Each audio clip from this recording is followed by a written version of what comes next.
What up, my freaks? RuinusInsight here with part 109 of my Total Warhammer 3 modded Vlad and Isabella campaign. I guess, wait, non-modded, it's starting to get real confusing with all the modded campaigns and the non-modded campaigns going at the same time. Yeah, regular Immortal Empires campaign. So anyway, as we saw last time, Vlad von Carstein and his air force attacked Kairos and destroyed the pretty much all of the army. There's a few units that remain, but the army is not viable anymore. The faction has no settlements remaining and will be done for as soon as we end the turn.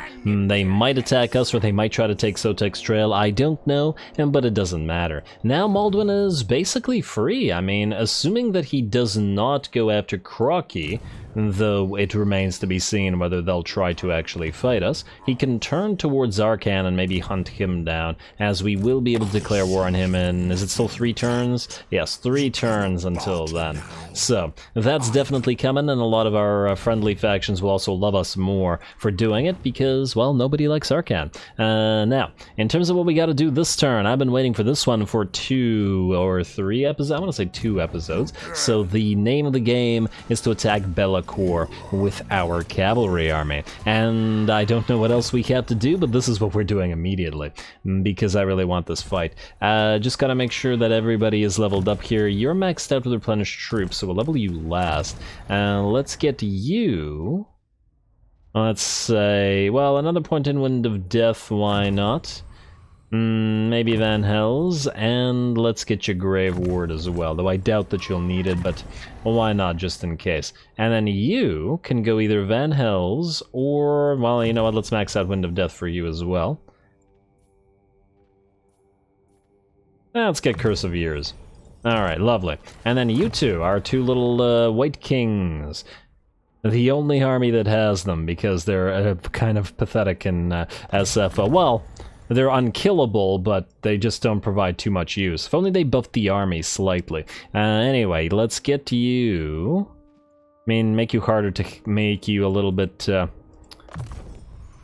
harder hitting. Why not? And then same to you. Well, you're actually maxed out, aren't you? Leopold, our oldest White King. You can have Mentor, though you're only mentoring one other White King, I guess, but nonetheless. And Spread Control, I guess. There we go. Alrighty, with that maxed out, yes, it's time. It is time for you to fight. Do you have your Razor Standard? Yes, you do. We could get you some more stuff, some better stuff. Now, you are going for Heart Piercing, so you won't need the Executioner's Blade, but, you know what, maybe you can keep this because it gives you magical attacks. Unless we have a spare Lichbone Pennant. We do have a spare Lichbone Pennant. Alright, you know what, screw the Sword of Anti-Heroes then. Ooh, although it does give you base weapon and armor-piercing weapon damage. When popping armor-piercing as well... Nah, I do like the idea of buffing those 2 together. Alright, fine, keep it as it is. Power Stone. Can we replace you with anything? Jurgen still has the Black Periapt, eh? I don't think he needs it. You can have the Black Periapt. Alrighty, and Potion of Toughness you can replace, I think, with a Potion of Healing straight up. And Armor Fortune, I believe we were going to give one of the Armors of Destiny to somebody else, but you know what? Hey, you can have it. I like your army. Let's do that, and where's the Potion of Healing? It's down here somewhere. I missed it. Okay, and Jurgen, yes, you don't need it. Alrighty, and then lastly the Dawnstone. I believe it's a Talisman of Endurance that we'll be getting, yeah. Brass Cleaver might be nice for you as well. We do have a bunch of Brass Cleavers. Yeah, we have the Swords of Anti-Heroes on 2 of the other Blood Knight Lords. I'm just looking at what else we could possibly give you. We have so many items. I just want to double check that the Necros have a Staff of Damnation, at least one of them. A Book of Arcan, Book of Arcan. Oh, neither of you has a Staff of Damnation, just doubling up on the Books of Arcan, eh? It's because you both have the same items. Do we need the Book of Arcan, though? You know what? This blob probably won't be as blobby, so maybe not. We'll stick to Van Hels. Alright, looks good enough to me. You guys have Ogre Blades so that you hit harder. The brass cleavers might be nice for you. With discipline, this army already hits so damn hard. But yeah, why not? Let's get you brass cleavers instead. Just because we can. And you know what? You can have, well, one of you can have glittering scales. But yeah, I tend to put those on necromancers. Let's get those brass cleavers. If I can find them ever. They're in here somewhere. Oh, there we go. One brass cleaver for you, and then one brass cleaver for you. And yeah, we could give them other stuff, but it's not a big deal. There we are. Just gotta make sure that they don't stay together and move in support of their own little blobs. Alright, here we go. Let's fight Be'lakor. Please don't run, Be'lakor. Not after all this preparation. Don't you be a coward, you little coward.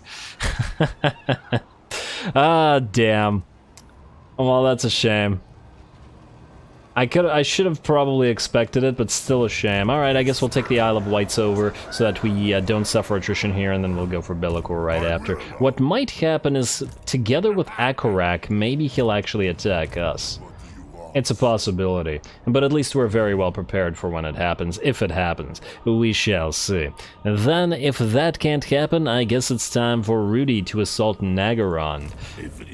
There's a lot of troops there. We are still damaged, but we should have a nice fight of it. I believe, yeah, your necros are pretty much maxed out, so we don't need to do anything about them. Let's see if this little army runs. I imagine we should be able to draw the enemy into a field battle. I'd really prefer it on the field. Yes, indeed. Alrighty, beautiful. So we will get the main stack out of Nagarond plus the garrison of Nagarond. Looks like it'll be a fun time. Let's see what Rudy's zombie box tactics can do, because I'm sure we'll be repeating those to some degree.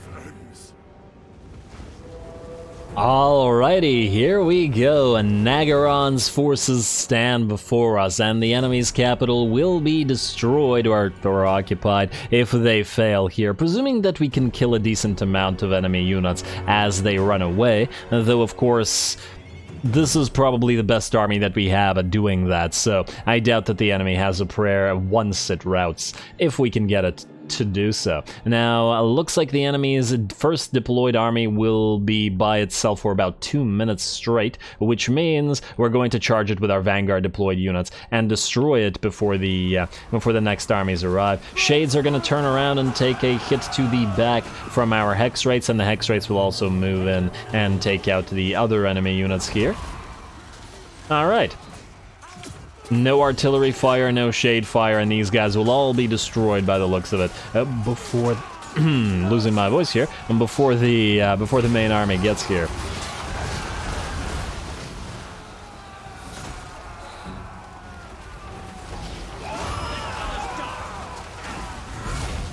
It's quite a nice map too. I like this one. The sort of boggy, watery area that this entire place is. I feel like everybody on our ghosts and our boggy marshy is the word I was going for. Our ghosts and especially the Mourngulls feel right at home in these sort of areas. Anyway, that first little army pretty much done. Rudy doesn't even really need to contribute to killing the enemy lord, who's already pretty much done for as well. And it certainly looks like we'll be able to destroy everything for good before the main host gets here in the next 30 to 40 seconds. Very nice. Oh, there is a master in there, though, as well. That is taking a little bit longer to bring down, funnily enough, than the Lord is. A few more hits should finish him off. Come on. Alright, and did that bring him down? Nope, but he's got one hit left. And we don't even need to really chase him down. We can go after the master and take care of the enemy Lord with a nice little Spirit Leech. And down he goes.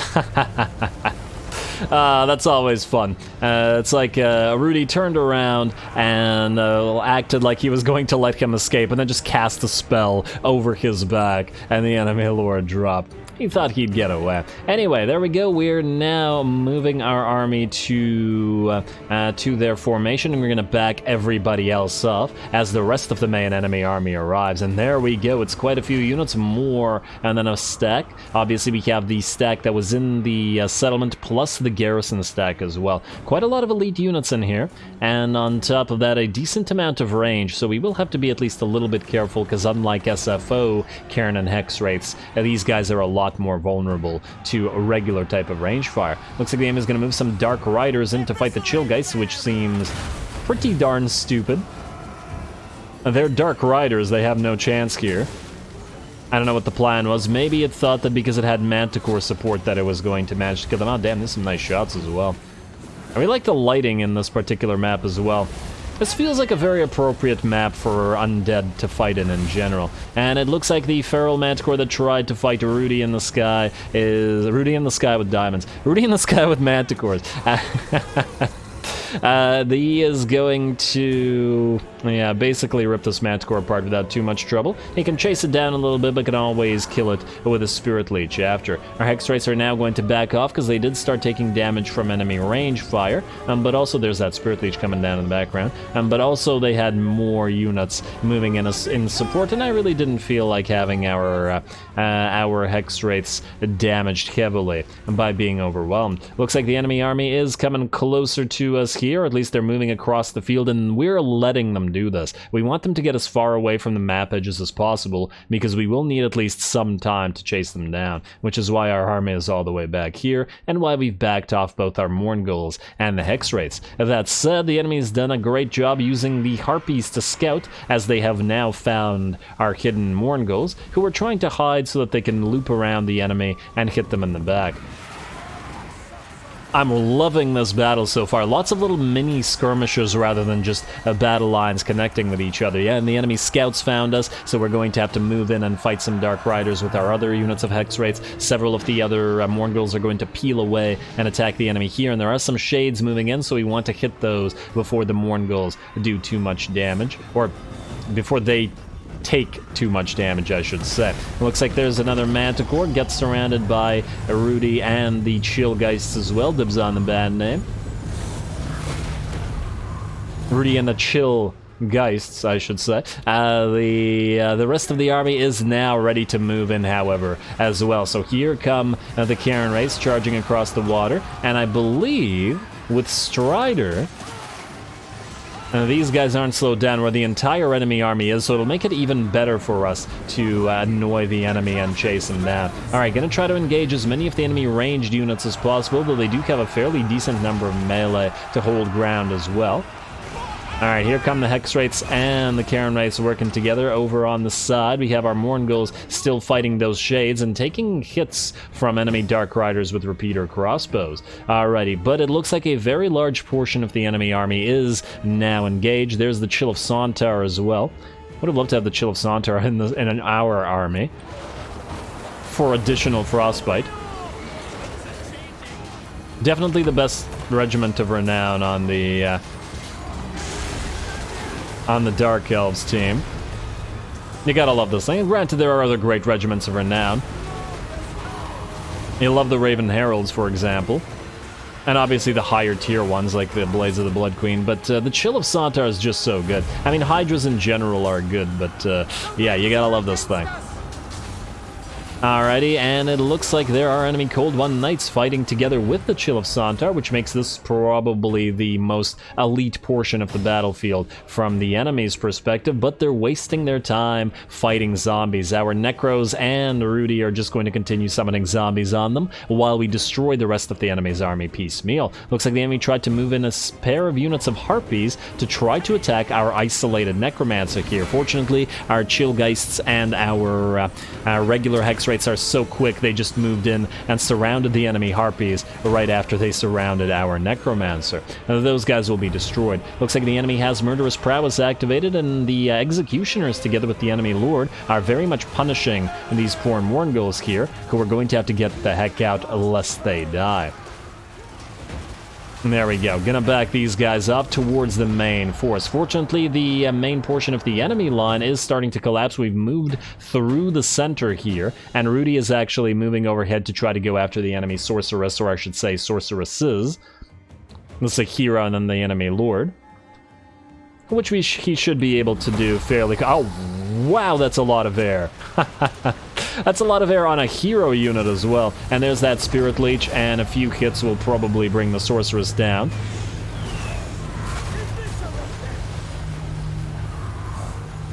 I always wonder why the Spirit Leech has, like, many souls coming up when you're usually using it on a single target.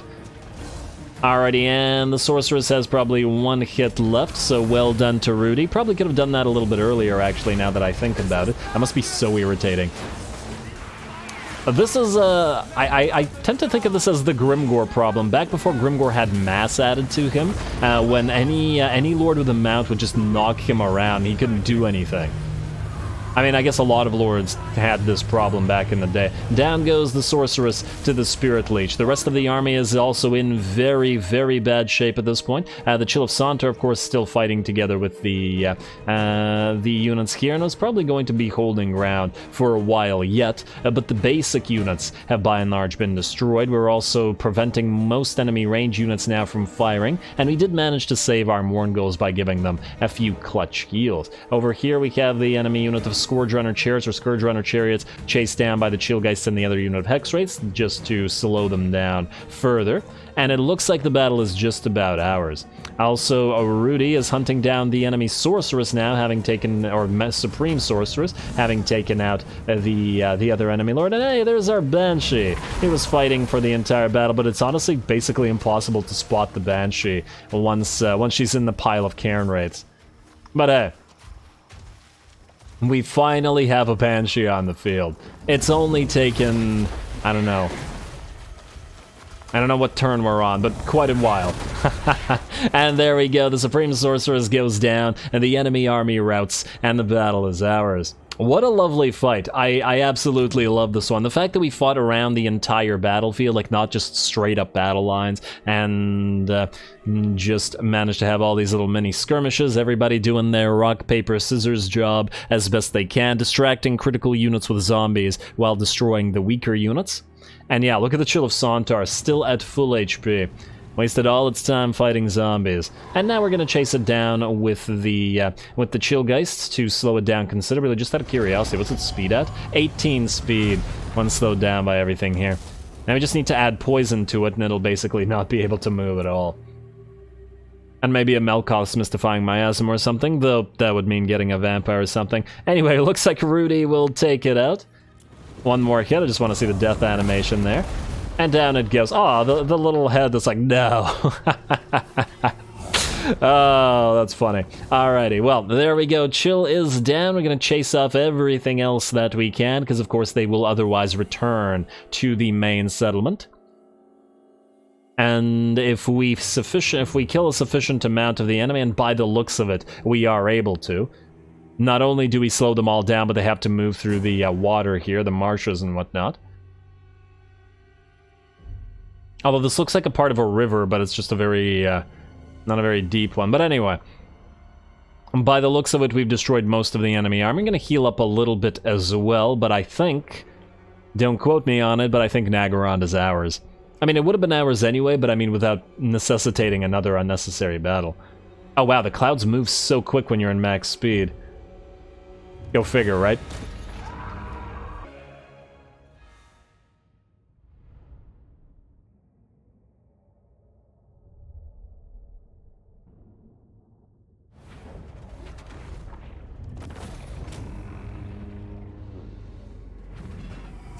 Alrighty, very nice. You know, I can't speak to the absolute effectiveness of Rudy's army, but one thing it really has going for it, whenever it wins a battle, it basically guarantees the destruction of the enemy army. So many fast-moving units, and obviously the frostbite on all of the ethereals. It's quite nice, and frankly it is quite an effective army, all that aside. Anyway, we're gonna dominate those captives. I don't believe there's really all that much left, so Nagarond if you're reachable, and indeed you are, we will auto-resolve all that remains there. Wow. I can't believe we actually took losses for that. Absolutely ridiculous game, absolutely ridiculous. And so, Nagarond falls. Not with a bang, not with a whimper, but with the silence of the grave. Now, what do we have here? We have the corpse cart building, which we don't care about, the mausoleum, which we don't care about. We can keep the witch house, however, and I take it we can't build anything special, but we can build walls and the gargoyles, sculptures garret, or the marble building, rather. And then, oh, we'll need a place for a gibbet as well. Do we really need the growth building here?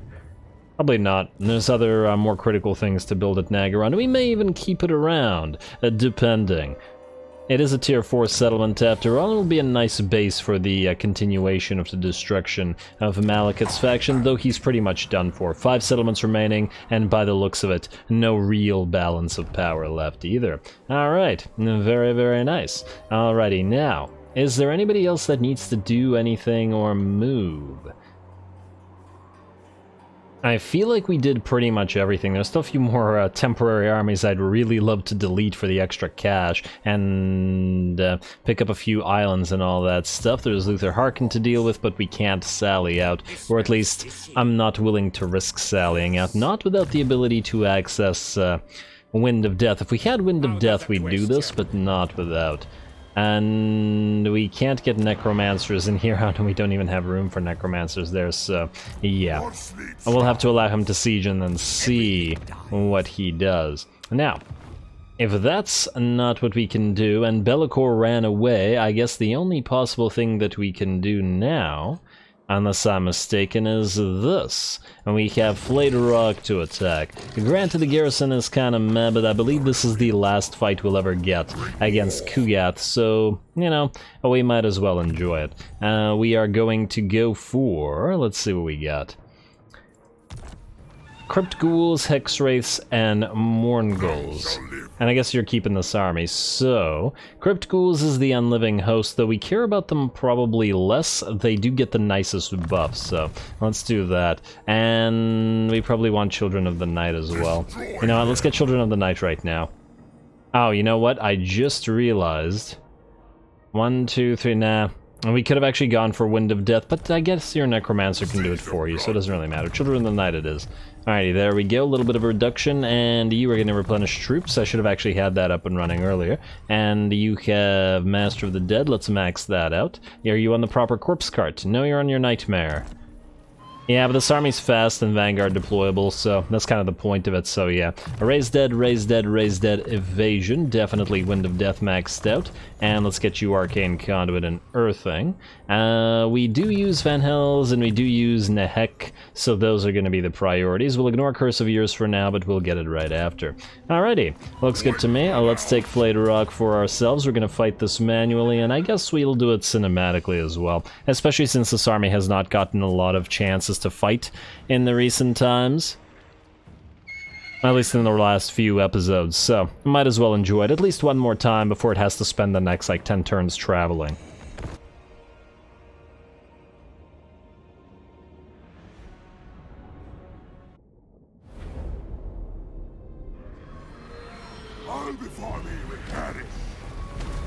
Alrighty, here we go, some playtime for Eddie, who hasn't gotten a lot of it in the recent few episodes. Granted, he has fought the forces of Nurgle before, but if he never fights them again, we might as well get this battle going, just because we can. We're obviously going to start off by attacking the enemy plague drones here, and let's see, we've got Rotflies rather, 31, 24, yeah, those stats are pretty insignificant, and Eddie should be able to take him down. Oh, damn. Almost didn't realize that they were that big. I guess because they're flies, it seems like they might be smaller units, but they're pretty big. Certainly bigger than our Lord, but he should still be able to knock him out of the sky. Also, I decided not to Vanguard deploy in this particular situation, just so that we could move our Mortis engines in together with everybody. Since the enemy has no ranged units, we didn't really have any benefit to Vanguard deploying in this particular situation. Oh wow, Necromancer's gonna charge forward. Here come the Mournguls as well, and there's those lovely, malevolent tree men.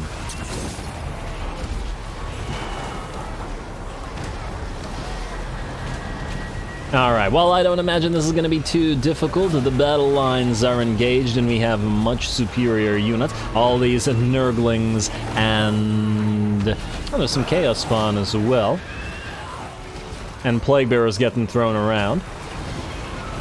Alright, I guess this flank is possibly where the more dangerous aspect of the fight is, mostly because there is the Chaos Spawn here, and the limited number of units here are a little bit more surrounded. How are we doing up in the sky? Looks like half of the Rot Flies have, well, actually, it's the half of the HP is done, and though there's still a decent amount up there, Eddie is taking care of them. It'll take a few seconds. We're also moving around in the background as well, so our Hex Wraiths are getting ready to move out and help with the main line, but of course, the enemy's getting wrecked. We're not actually taking all that much damage while we do this.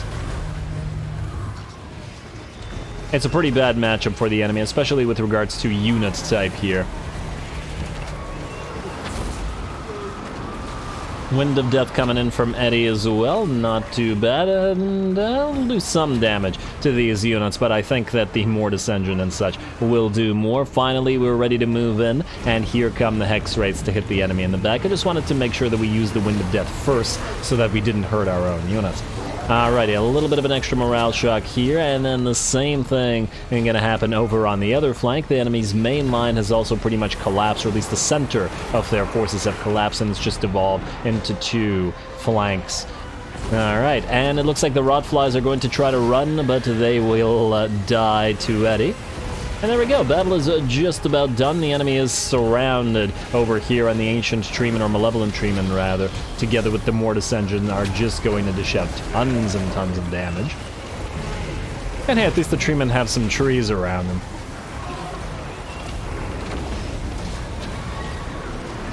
I'm just trying to get some more views of these guys attacking. There we go, not too bad. Looks like the enemy's army is in pretty bad shape, about 90% balance of power, and I'm sure that the enemy will start melting away before long. I think when we see there it is. We see the, I was about to say when we see the Plague Toads start melting, that's when we know the battle will be pretty much over, and that looks like that's it.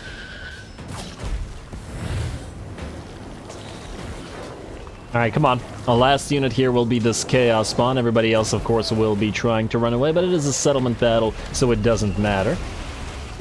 Alright, somebody scythe them. Damn Forsaken are blocking off our killing of the last unit, and there we go. And down it goes. Was there another one? Maybe there was, but I think it got brought down by the Malevolent Tree, and the battle is ours. Just gonna heal up a little bit if we need to, although it looks like everybody's pretty much at full HP, so perhaps one of the Morngul units or one of the Ghoul units that were on the edges here, but otherwise, a very easy battle, and I don't imagine we'll be seeing Kugath and his faction again.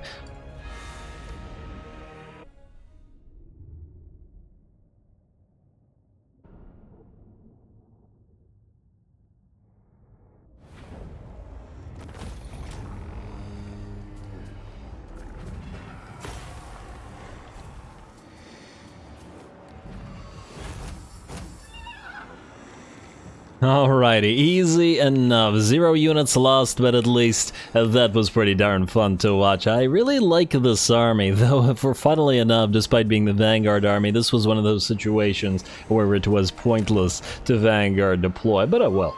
Occupy. And I take it we are going to get the Plague. Oh, actually, we don't have it right now. Huh, I wonder if being in the province as opposed to the territory reduces the chances. Possible, but for now we're going to not collect the income. We're going to pop into Repress Mortals, even though this is one of Immortal territories, and we're going to give it to our allies in, well, I guess next turn. Yes, and while there's a bunch of stuff that I would like to upgrade all over the place, we're not going to do it right now because we need to save the money for possible vassalizations. Anyway, with that, unfortunately, we are out of time, and I am going to have to call the episode here. And next time, I guess we're ready to end the turn, so we'll start by doing that and seeing if anything interesting happens. Either way, after ending the turn, we'll probably try to hunt down Be'lakor since he evaded us cowardly so this episode. episode, but I won't rest until Yos kills him, or at the very least takes out these territories. We'll see how he behaves with Lewin around and all these other armies. It's going to be kind of interesting. The Albion here is just full of our friendly armies. And if Lewin decides to take these territories, I'd be happy to give them to him as well. It doesn't really matter who takes it, and frankly, we have enough admin to keep us going for the rest of the campaign. Anyway, hopefully stay tuned for Be'lakor, but if not, for more battles elsewhere. There's more Dark Elves to fight with Rudy, and there is still Rakarth and Luther Harkin to deal with, and quite a lot of this, I might add. And I do imagine more and more and more of these armies from the Deserters of Katep, and we can't see them, but we know the Skaven are coming back to us once more, and 3 turns until we fight Arcan as well. So, still plenty to do, and don't forget to leave a like and comment. All glory to the algorithm. And thanks for watching.